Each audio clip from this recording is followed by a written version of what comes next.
এই পশ্চিমবঙ্গে আমি যা দেখেছি, এই বাংলাকে একদম ক্র্যাচ নিয়ে হাঁটতে হয় না।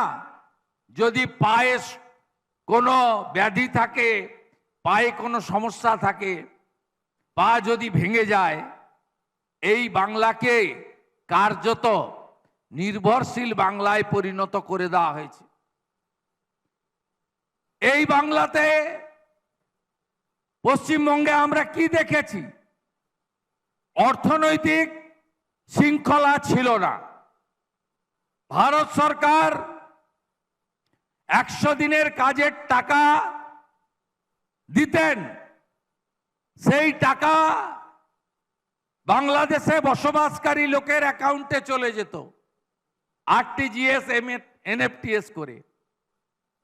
ভারত সরকার 100 দিনের কাজের টাকা দিত, হায়দ্রাবাদে থাকা পরিযায়ী শ্রমিকের অ্যাকাউন্টে সেই টাকা ব্যাংকিং সিস্টেমে চলে যেত।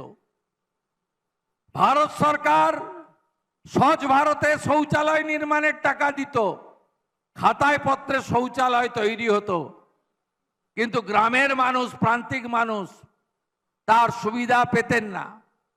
ভারত সরকার প্রধানমন্ত্রী আবাস যোজনার টাকা দিতেন, সেই আবাস যোজনার বাড়ি প্রকৃত বেনিফিশিয়ারিরা পেতেন না।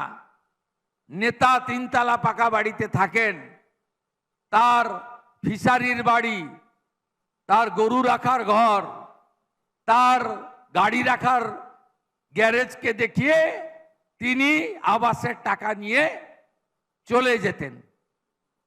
এত অর্থনৈতিক ইনডিসিপ্লিন, শৃঙ্খলাহীনতা আপনি কল্পনা করতে পারবেন না।